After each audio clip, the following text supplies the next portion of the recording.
Hi, it's Diana. It's Friday Feathered Facts again, and today we're going to tell you about the buteo genus. There are 4 different species of hawks in Montana.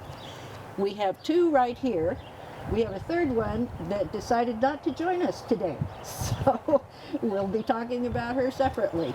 Oh, my friend Art is here to tell you about the red-tailed hawk. So of our 4 buteo species in Montana, the red tail is probably the one you see most often. Very common generalized feeders, very widespread. One of the reasons we wanted to do this at the current time is that March is a transition month with respect to the buteo species in Montana. The red-tailed hawks in the northern Rockies generally do not winter east of the divide. The only red tails that winter in the state commonly are in the Bitterroot and St. Regis valleys. Our northern Rockies red tails are not highly migratory, but they do disperse and drift toward the south in the wintertime.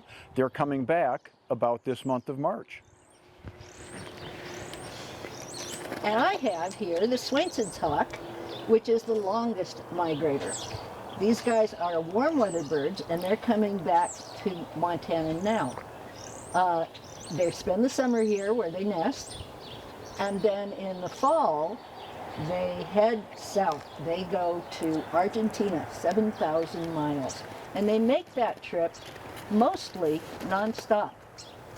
Now, UCLA does sleep studies on animals, and they studied the Swainsons to figure out how they do that, and what they determined is that when they're migrating, half their brain sleeps at a time and the other half keeps them flying.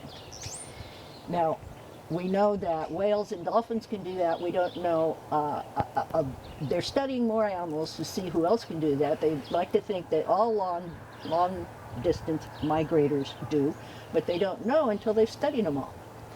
Another interesting thing that makes the Swainsons different is that when they're here in the summertime, their diet consists primarily of small rodents. They will take birds, small birds, but they'll get them on the ground for the most part, not in the air like falcons do.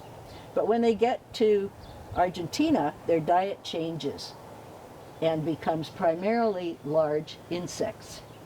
So these guys are helping the farmers on 2 continents. So we also were going to show you a rough-legged hawk. However, she decided she didn't want to participate this morning, and there's no way to make her. The rough-legged hawks are kind of the opposite of the Swainsons. They are cold weather birds.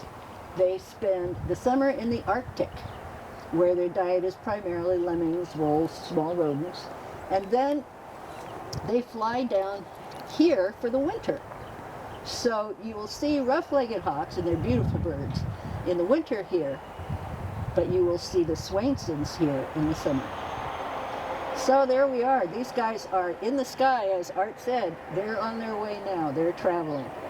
So there's different kinds of hawks at different kinds of seasons, and that's why you'll see them that way. So take care. Thanks for joining us.